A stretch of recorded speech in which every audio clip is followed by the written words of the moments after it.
ගවේෂණය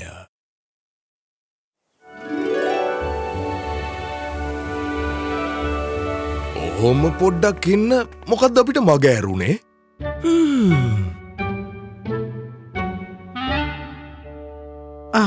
ඔය දෙන්න ඉන්නේ නැත්ද? දැන් මේ 4 වෙනි සැරේට ඔයාලට රෑ කෑමට කතා කළේ. අපි පොඩ්ඩක් අපි හිර වෙලා. මේක මෙතනට ගියාට පස්සේ අනිත් එක මෙතනට යනවා. අම්මේ ඔයා ගොඩක් දක්ෂයි. ප්‍රහෙලිකාත් ජීවිතේ වගේ. ඔයාට කරන්න තියෙන්නේ අවශ්‍යම දේවල් ටික අඳුනගන්න එක තමයි. පවුල, වෘත්තිය, ඔයාගේ වටිනාකම. එතකොට අනිත් දේවල් ගානට සිද්ධ වෙනවා. දැන් එන්න රෑ කෑම. මේ ලෝකේ අභිරහස් වලින් පිරිලා තියෙන්නේ. ඒ අභිරහස් තේරුම් අරන් ලෝකේ දිනන්න පුළුවන් වෙන්නේ ඒ ප්‍රහේලිකාවලින්ම තමයි. එහෙනම් මට කියන්න බලන්න මම කන්නේ නෑ. ඒ දීර්ණය කරනවා. මම ජීවමාන නෑ. ඒත් මං විවේක ගන්නෙත් නෑ. මගේ ආහාර ඉවර වුණාම මගේ පැවැත්ම ඉවර වෙනවා. කවුද මම? කියන්නේ ලායස්. මම කන්නේ නෑ ඒත් ජීර්ණය කරනවා. මම ජීවමාන නෑ ඒත් මං විවේක ගන්නෙත් නෑ. මගේ ආහාර ඉවර වුණාම මගේ පැවැත්ම ඉවර වෙනවා. ඕ ගින්දර ඒක තර ටික කන්නේ නෑ ඒත් ගින්දර දෙනවා. ඒක ජීවමාන නෑ ඒත් ගිනිදැල් දිගටම නටලා ඊට පස්සේ දර ඉවර වුණාම ගින්දර ඉවර වෙනවා. හරියට හරි. මතක තියාගන්න ලායස්. ප්‍රහේලිකාවකට උත්තරය ප්‍රහේලිකාව ඇතුළෙම තියෙනවා. ප්‍රශ්නයම තමයි පිළිතුර වෙන්නේ.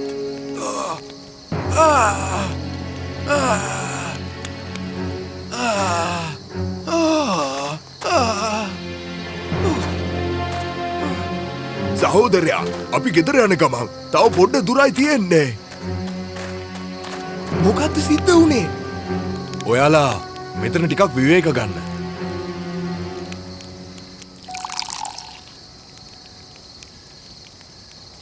මෙයා පාලමුඩ ඇවිතන් යද්දී ඒකේ ලෑල්ලක් ගැලවිලා ගියා.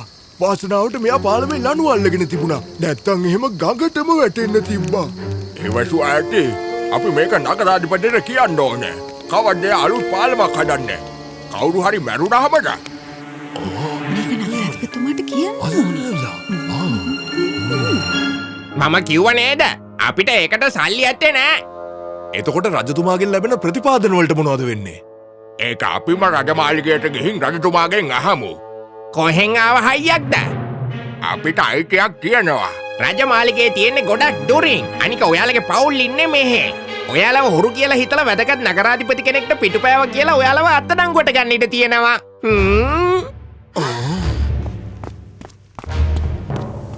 අසව් මහරජතුමාගෙන් පණිවිඩයක්. ප්‍රහේලිකා සඳහා දක්ෂකම් ඇති තරුණ තරුණියන්ව රජමාලිගයට කැඳවන ලෙසත් රජතුමා විසින්ම දක්ෂකම් පරීක්ෂා කර ජයග්‍රාහකයාට රාජධානී ඉහළ තනතුරක් පිරිනමන බව මෙයින් දන්වා සිටී. මෙන්න මේක තමයි අපේ අවස්ථාව. මහත්මයා මේ තියෙනවයි කිව්ව තරගේ සියලුම තරුණයන්ට විවෘතද? ඔව්. ඔබේ ගම්මානයේ තරුණයන්ට විශේෂයි. මන් දන්නවා ප්‍රහේලිකාවලට මේ අය කොච්චර කැමතිද කියලා. ඒත් අපිට ප්‍රශ්නයක් තියෙනවා. බලන්න අපේ ගමට නිතරම හොරු කල්ලියන නිසා තරුණයෝ තමයි රැට මුර කරන්නේ. ඒ නිසා අපිට ගම දාලා යන්න බෑ. බය වෙන්න එපා. මං හමුදාවේ පිරිසක් ඔයාලගේ ගම වෙනුවෙන් ස්ථානගත කරලා තියන්න. ඔයාලා අනිවාර්යයෙන්ම තරඟයට සහභාගී වෙන්න ඕනේ. එහෙම අවශ්‍ය වෙන්නේ නෑ මහත්මයා. ඔයා හරියට ඔයාගේ රාජකාරිය කරා නම් මේ ගමේ හොරු ඉන්න විදියක් නෑනේ. නගරාධිපතිතුමා යාගේ රාජකාරිය හොඳට කරනවා. ඒත් අපිට හමුදාව දෙන්න. නගරාධිපතිතුමනි අපේ ආරක්ෂාව තහවුරු කරලා අපේ ගමට හොරකමේ ණයව අල්ලලා එයාලට දැඩිව නීතිය ක්‍රියාත්මක කරනවා නේද? මම හරිනේ? ඔව් අනිවාර්යයෙන්ම. ඉතින් එලායස් සහ අනිත් තරුණ තරුණියන් රජමාලිගාවට පිටත් වුණා. හැමෝම සාදරයෙන් පිළිගන්නවා. ප්‍රහේලිකා 3ක් දෙනවා. ඒ 3ම ඔබ විසඳන්න අවශ්‍යයි. කුමරිය තමයි අන්තිම එක සූදානම් කළේ. සැබෑ පරීක්ෂණයට යන අය තෝරන්නයි මෙන්න මේ අත්හදා බැලීමේ ප්‍රහේලිකාව ලබා දෙන්නේ. මේ ප්‍රහේලිකාව අවසන් කරන පළමු 10 දෙනා ප්‍රධාන තරඟයට සුදුසුකම් ලබනවා. මම වචන 2ක් ලබා දෙනවා. අලුත් සහ දොර. අලුත් දොර.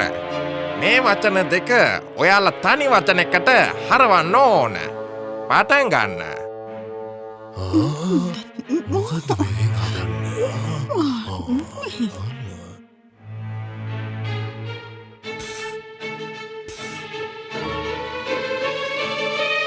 මන් දන්නවා මහත්මයා.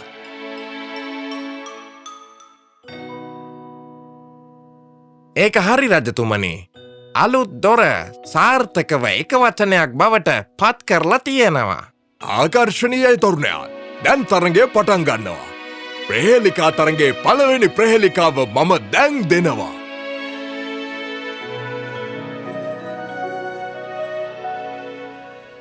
කෙනෙක් ඉපදෙනකොට මම හිටියේ නෑ.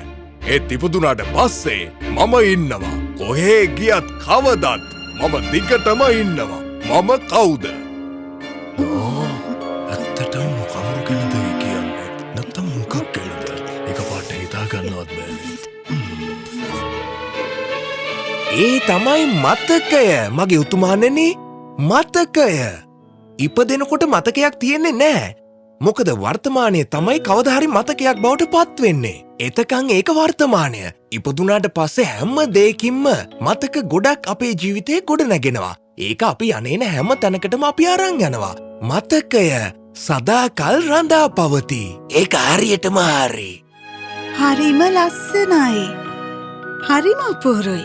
හරිම දක්ෂයි. මීළඟ ප්‍රහෙලිකාවෙන් ඔබව ඉදිරි ප්‍රහෙලිකාවේ පිළිතුරු වෙත ළඟා කරනවා. ඒකෙන් ජයග්‍රහණය කරන අය අවසාන ප්‍රහෙලිකාවට සුදුසුකම් ලබනවා. මෙන්න එහෙනම්.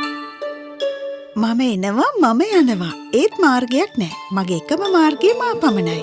ශරීරයෙන් මා පෙනෙන්නට සිටියත් මගේ කටහඬයි ගොඩක් ආදරේ ලබන්නේ. මොකක්ද ඒ කිව්වේ? මට නම් මොනවක්වත් හිතාගන්න බෑ. අනේ මන්ද කොහොමද ඒක විසඳන්නේ? හරි පුදුමයිනේ. ඒ රැල්ලක්. ඒ රැල්ලක්. ඒක එනවා යනවා. ඒත් ගමන් කරන්නේ ජලය උඩමයි. ඒ නිසා ඒකේ මාර්ගය තමන්ගේ මාර්ගයමයි. රැලි කොච්චර පේන්න තිබුණත් ඒවා ගොඩක්ම ආදරණීය සහ සුවදායක කරන්නේ රැලිවල ශබ්දයයි. ඒතාම හොඳයි එලායස්. දැන් ඔබේ අවසාන තරඟය. නිකම් ප්‍රහේලිකාවක්ම නෙවෙයි. ඒක ගවේෂණයක්. පැටියෝ? එලායස්, දන්නවද මම මැණිකක් හොයනවා. ඒ පිරිසිදු දිව්‍යමය මැණික අගුළු දාලා තියෙන්නේ ගල් දොරටුවකට මැදි වෙලා. දෛවයේ ජලය කෙමෙන් නැති වී යන විට ඒ දොරටුව තවත් ශක්තිමත් වෙනවා. ඒ මැණික දෙලිසෙන්නේ නැහැ. ඒත් සුරක්ෂිතව තැන්පත් කරලා තියෙන්නේ පඩි පෙලක් නැති උසම උස කුළුණක. ඒ මැණික අයිති ගෘහයෙන් වෙන් වෙලා ඈත් වෙලා යන විට තමයි මැණිකේ වටිනාකම තව තවත් වැඩි වෙන්නේ. කුමරියට මේ මැණික ගේන්න ඔබට එක දවසක් ඉතිරිව තියෙනවා. හෙට ඔබ මැණික අරන් එනතුරු ඔබට කතා කරන්න පුළුවන් එකම කෙනා තමයි හේඩන්.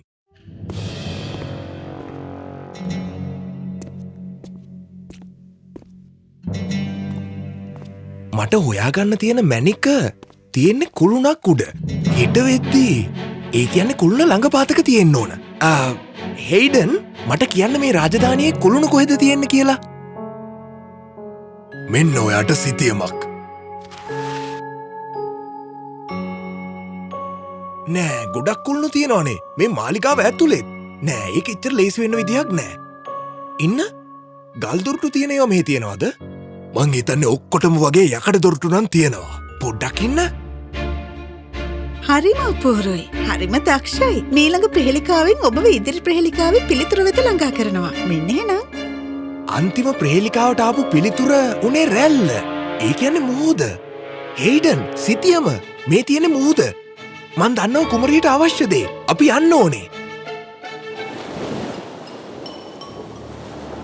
හේඩන් ඉන්න. මේ නැව හැමදාම වගේ මෙතන තියනවද? නෑ, මොකක් හරි ප්‍රශ්නයක් වෙලා වගේ. නාවික හමුදාවට ඇවිල්ලා බලන්න කියලා මං කියන්නම්. ලොකු වෙලාවක් යයි හේඩන්. නැවේ කාට හරි තුවාලයක් හරි ආපදාවක් හරි වෙලාද දන්නේ නැහනේ. තව ළඟට ගන්න.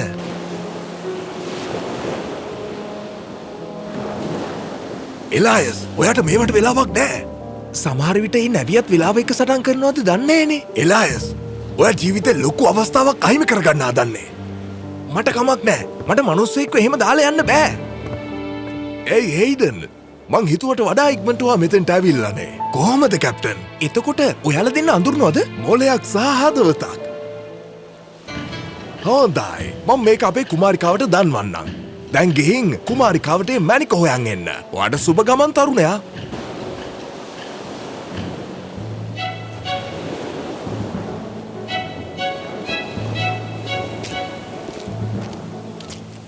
නවතින්න. ඇතුල් වීම තහනම්. ඒත් මට හොඳටම විශ්වාසයි කුමාරිකාව හොයන මැණික ඇත්ත මෙතන. මේ ගුහා දෙක පේනවද? එකකින් ගියොත් ඔයා දන්නේම නැතුව අවසානයේ මුහුදේ ගිලෙනවා. අනිත් එකෙන් ඔයාව පරිස්සමට දූපතට අරන් යනවා. ඒත් ඔයා ඇහුවොත් මොන ගුහාවෙන්ද මුහුදට වැටෙන්නේ? මොකෙන්ද දූපතට යන්නේ කියලා මට ඔයාට ඇත්ත කියන්නත් පුළුවන්, බොරු කියන්නත් පුළුවන්. ඔයාට මගෙන් අහන්න පුළුවන් එක වාරයයි. ඔයා තෝරගන්න ගුහාවේ ඔයාට යන්නත් සිද්ධ වෙනවා. තව ප්‍රහේලිකාවක්ද? ඔයාට කිව්වේ මේක ගවේෂණයක් කියලානේ. මම මේක වරද්දගත්තොත් මගේ ජීවිතේ නැති වෙන්න පුළුවන්. නැත්තම් තරඟයෙන් පරදින්න පුළුවන්. ඇත්ත බොරු මේ මාර්ගය. කොහොමද? මතක තියාගන්න එලායස්. ප්‍රහේලිකාවකට උත්තරය ප්‍රහේලිකාව ඇතුළෙම තියෙනවා. ප්‍රශ්නයම තමයි පිළිතුර වෙන්නේ. හරි මම ලෑස්ති. දූපතට යන ගුහාව මොකද්ද කියලා මං ඔයාගෙන් ඇහුවොත් එහෙම ඔයා මොන ගුහාවද පෙන්වන්නේ? අන්න අරක. ස්තුතියි. එලායස් ඔයා පරදින්න පුළුවන්. පරිස්සමෙන්. ඔයාට හොඳටම විශ්වාසද මේක? ඔව්.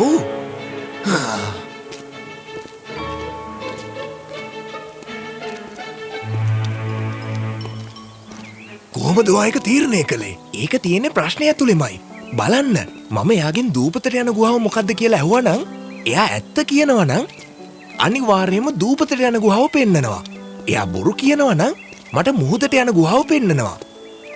ඒත් මං එයාගෙන් ඇහුවේ දූපතට යන ගුහාව මොකද්ද කියලා මං එයාගෙන් ඇහුවොත් මොන ගුහාවද එයා පෙන්වන්නේ කියලානේ.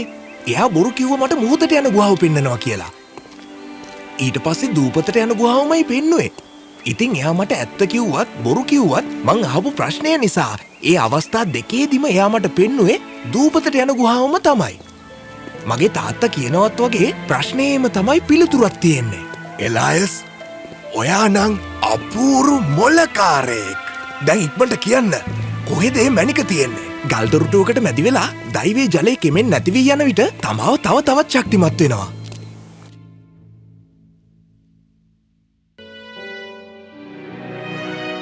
හරි මගේ. ඔයා කොහොමද ඒක හොයාගත්තේ? කුමරිය කිව්වනේ රැල්ල කියන උත්තරය ඒ ගවේෂණයේ උත්තරයට ළඟා කරනවා කියලා. රැල්ල කියන්නේ මුහුද. ඒ සිටියමේ තිබ්බ දූපත තිබ්බේ දවසක් ඇතුළත ඒ මැණික් හොයාගෙන ආයෙත් ආපස්සට එන්න පුළුවන් දුරක. ඒ දූපතේ තිබ්බ එක ගහක් අනිත් ගස් ඔක්කොටම වැඩිය උසයි. කිසිම පඩි පෙලක් නැත්තේ පොල් ගහ කියන කුළුනේ තමයි.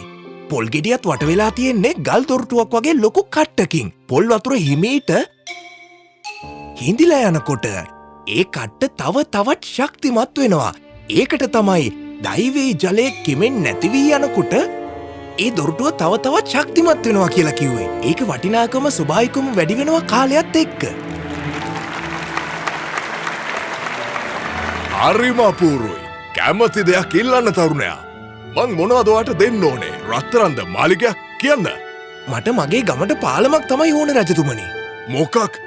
රාජධානියේ වංචාවක්?